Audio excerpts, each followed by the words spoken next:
I grew up in a funeral home and helped out in the office. When I was about 15 years old, we received a call from a man whose wife and infant baby had been murdered in cold blood. There were very few clues, and it made headlines. Cops had set up surveillance at the viewing. It was heartbreaking, as the mother was holding the baby in her arms. I was asked to take the flower cards and periodically get the husband and ask if he recognised the names. I then photocopied them and put them back. I did it because I was a kid, people knew me, and I was unobtrusive. I talked to the husband quite a lot. He seemed devastated and shaken up. The cops told me they had an eyewitness to someone leaving the house the day of the murder. The witness was a 3-year-old girl. She recognised a man leaving the house. It was the husband's best friend. It turns out that the friend and husband had made a pact to kill each other's families and ran off with their secretaries. The little girl identified the friend, and I guess one of them cracked. They both went to jail on multiple counts, all on the testimony of a 3-year-old girl. I still cannot believe to this day that man stood right beside me multiple times and I had no clue. I don't think I ever looked at life the same way after that.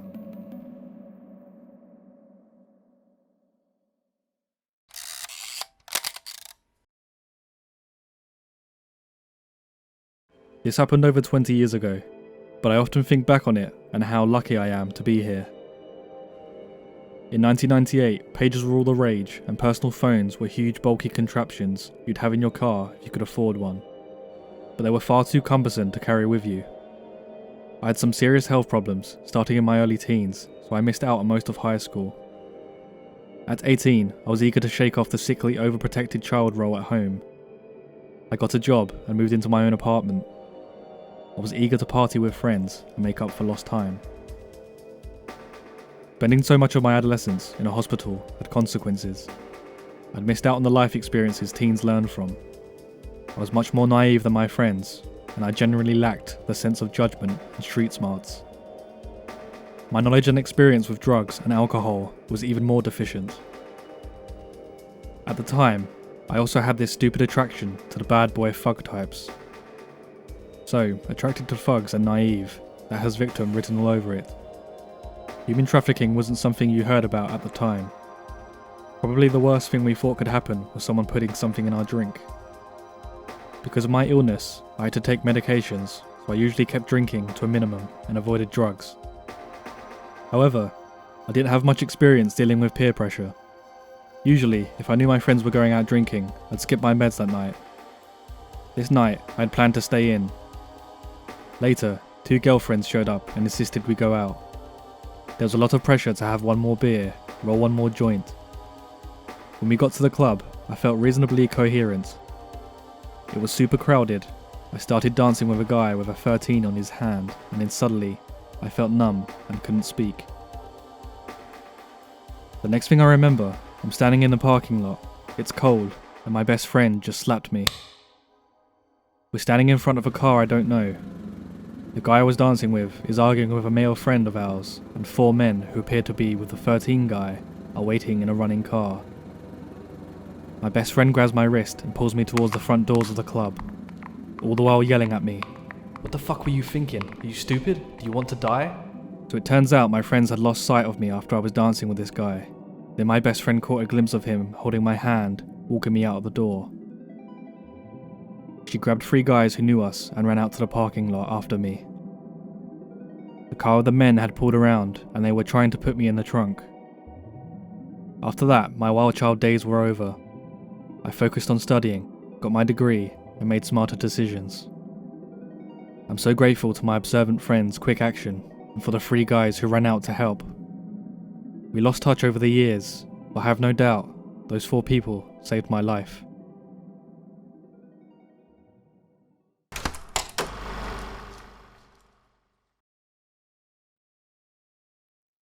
This happened very recently, 6 days ago to be exact.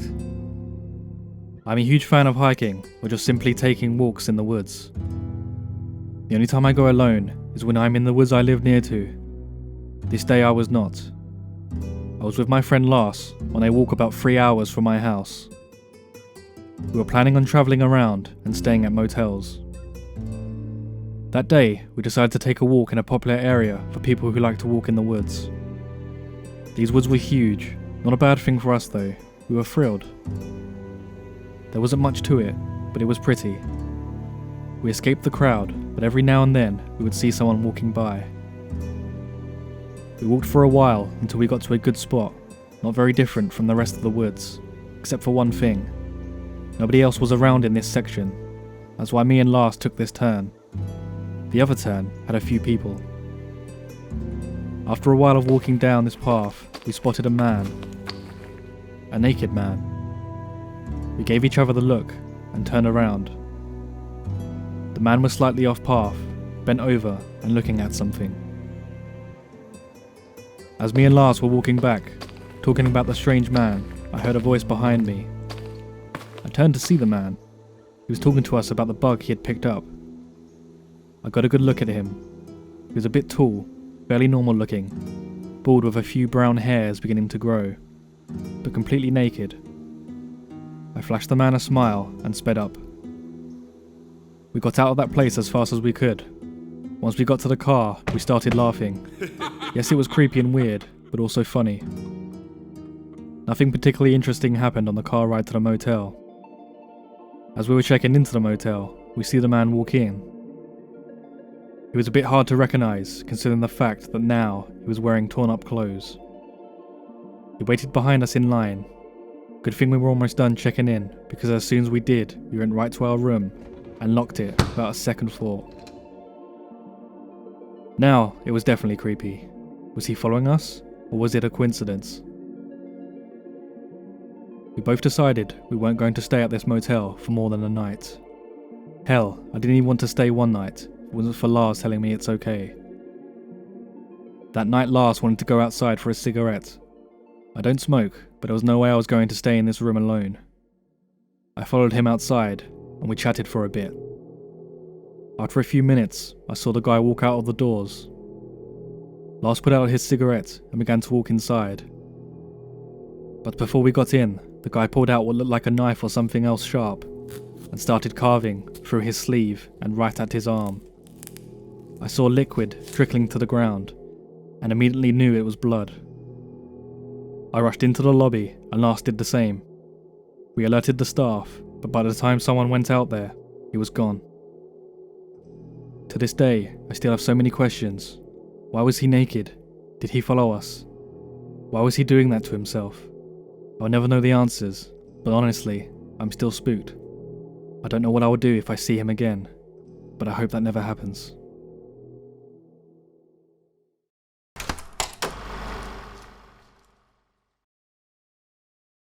I've hesitated to share this story for a long time, because I know how important the mutual trust between a resident and their landlord and maintenance staff is, and I don't want to instill any unnecessary distrust in anyone's landlord. I've shared stories before about dangerous and scary residents I encountered whilst working at apartment complexes, but this is a story about my time on the other side of things as a renter. Before I had even graduated from high school, I knew I wanted to live at Paradise Apartments. I was a bit naive at the time, drawn in by the many amenities I would never use. But I primarily wanted to live there because the complex was pet friendly and within my small budget. When the time eventually came for me to get my own place, I sublet the only apartment they had available and moved in.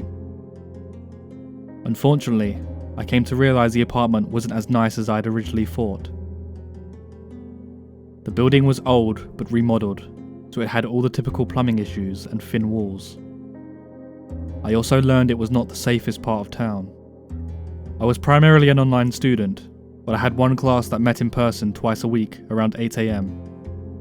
I'm a bit of a homebody, so I rarely left during the day except for that class, the occasional shopping excursion, or to spend time with my boyfriend in the evening after he got off work. My apartment was a bit of a Bermuda Triangle. Even though it was only 600 square feet and I lived alone, things had a way of growing legs and walking away. I had 2 kittens at the time and blamed them regularly for things disappearing. Something odd that kept reoccurring, however, was that I'd find my underwear box out and sitting in the centre of my bedroom floor on days when I had class. I didn't have a proper dresser, instead using an IKEA shelf with some IKEA boxes for designated clothes. Socks, underwear, pants, pyjamas. I always could have sworn I'd put the underwear box away after getting ready for class, but I chalked it up to me forgetting as a result of having to get up early and being focused on getting to class on time. Arguably, paranoid, I started to think that some of my laundry was disappearing as well, as favourite articles of clothing would go into the laundry hamper and seemingly never come back with the cleaned clothes. Towards the end of the semester, I was working one evening on a homework assignment when my boyfriend called to let me know his roommate had accidentally locked him out of their apartment. I had a key to their place, so he asked if I could run over real quick to let him in. Before I left, I made a mental note that I had literally left every light on in my apartment. Because I was living on a pretty tight budget, I normally made a point of turning off all the lights when I left. But my boyfriend only lived about 5 minutes away, so I knew I'd be there and back very quickly. Sure enough, I got back less than 15 minutes later. I immediately sensed something was off, as I could see the lights were off through the blinds. I called my boyfriend and he drove over to meet me. We unlocked the door and went in. All the lights were off in my apartment. Thinking maybe I'd had a power outage, I flipped on the main light and it came on. My boyfriend checked the entire apartment. No one was inside, but someone had gone through and systematically turned off every light at their switch, including my lizard's basking light, the only light I always left on because it was on a timer, and my laptop, which I'd left open on my assignment, but now the computer had been powered down and closed. We called the emergency maintenance number and I explained that someone had been inside my apartment and that they must have used a key because there was no sign of forced entry.